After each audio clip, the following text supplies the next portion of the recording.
আসসালামু আলাইকুম সুপ্রিয় দর্শক, কেমন আছেন সবাই? আশা করছি ইনশাল্লাহ সকলেই ভালো আছেন। আজকের ভিডিওতে আমরা কথা বলবো ইরাক সম্পর্কিত বেশ কিছু গুরুত্বপূর্ণ বিষয় নিয়ে। ইরাক সম্পর্কিত আমাদের বিভিন্ন ধরনের প্রশ্ন আমাদের অনেক ভাই করেন, অনেক কিছু আমাদের কাছে জানতে চান। তো আজকের ভিডিওতে আমরা বিভিন্ন ধরনের বিষয় নিয়ে কিন্তু কথা বলার চেষ্টা করব। অবশ্যই আপনারা ভিডিওটি স্কিপ না করে শেষ পর্যন্ত দেখবেন, তাহলে অনেক কিছু গুরুত্বপূর্ণ বিষয় আপনারা কিন্তু এই ভিডিও থেকে জানতে পারবেন।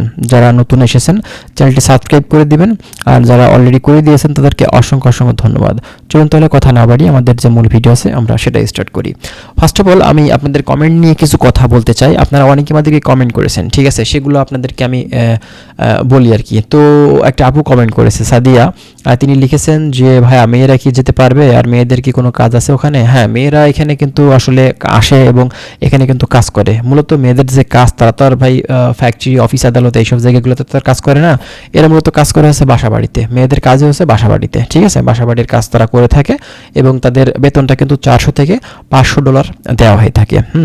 আর দেখা যাচ্ছে যে বাংলাদেশ থেকে মূলত আসলে মেয়েরা খুব কমই এসে থাকে এই দেশে। আর বিশেষ করে বাংলাদেশ থেকে আপনার ইরাকের যে পাশে বেশ কিছু দেশ আছে, তার ভিতরে যেমনটা ধরেন জর্ডানে কিন্তু প্রচুর বাংলাদেশি আছে, গার্মেন্টসে কাজ করে থাকে। কিন্তু ইরাকে আপনার গার্মেন্টসে কাজ করার সুযোগ কিন্তু নেই, ঠিক আছে, এখানে কিন্তু সেইভাবে কোনো গার্মেন্টস নেই।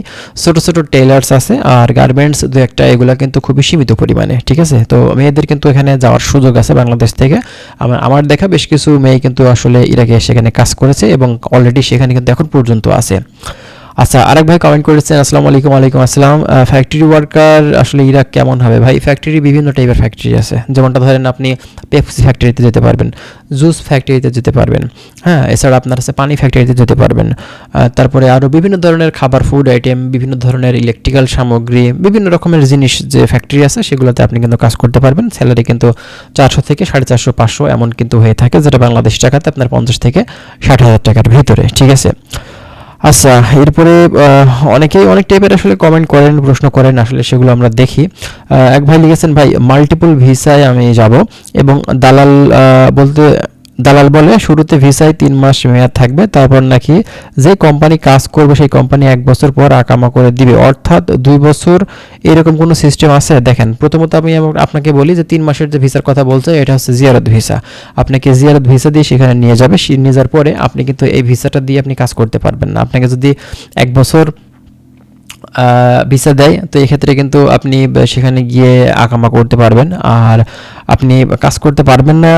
এটা বলার মানে হচ্ছে আপনি দেখা যাচ্ছে সেখানে গিয়ে যদি কাজ করে থাকেন তাহলে কিন্তু আপনি অবৈধ হয়ে যাবেন। আর অবশ্যই অবৈধ থাকা অবস্থায় আপনাকে যদি পুলিশে ধরে তাহলে কিন্তু বাংলাদেশে পাঠিয়ে দিবে। আপনি 1 বছরের ভিসা বা 2 বছরের ভিসা যদি করে থাকেন তাহলে কিন্তু আকামা করতে পারবেন, ঠিক আছে।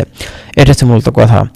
আচ্ছা, ইরাকের হাসপাতাল ক্লিনার ভিসা কি ওভারটাইম আছে? থাকলে ওভারটাইম সহ বেতন কত আসে? ভাই ওভারটাইম আসলে ইরাকে 99% কোম্পানিতে কোনো ওভারটাইম নেই। এরা বেসিক ডিউটি করায় 12 থেকে 13 ঘন্টা, ঠিক আছে। আপনারা যদি না জেনে থাকেন আপনারা একটু ভালোভাবে খোঁজ খবর নেবেন, জানতে পারবেন। এবং ইনকামের কথা যদি বলে থাকেন, এক্ষেত্রে আপনার হাসপাতালে $350 থেকে $400 বেতন দিয়ে থাকে এবং সেখান থেকে এক্সট্রা ইনকামের সুযোগ আছে, ঠিক আছে। মান্থলি আপনি অনায়াসে 50 থেকে 65 হাজার টাকা কিন্তু ইনকাম করতে পারবেন, কোনো সমস্যা কিন্তু হবে না আপনার জন্য, ঠিক আছে। তো যাই হোক, যারা বর্তমান সময়ে এখন ইরাকে যাওয়ার চেষ্টা করছেন, আমি বলবো যে একটু বুঝে শুনে জেনে শুনে যান, তাহলে কিন্তু সেখানে গিয়ে বিপদে পড়ার চান্সটা আপনাদের কিন্তু কম থাকবে। তো আজকের ভিডিওটি আমি আর বড় করব না, আসলে নিজের শরীর ভালো না, সে কারণে কিন্তু আজকের ভিডিওটি আর দীর্ঘায়িত আমি করতে চাচ্ছি না, ঠিক আছে। প্রতিনিয়ত আমি আপনাদের মাঝে ভিডিও দেবো, তার জন্য অবশ্যই আপনারা আমাদের সাথেই থাকবেন। যদি কোনো কিছু জানার থাকে কমেন্ট করবেন, আমি চেষ্টা করবো আপনাদের কমেন্টগুলোর উত্তর দেওয়ার। ভালো থাকবেন, আল্লাহ হাফেজ।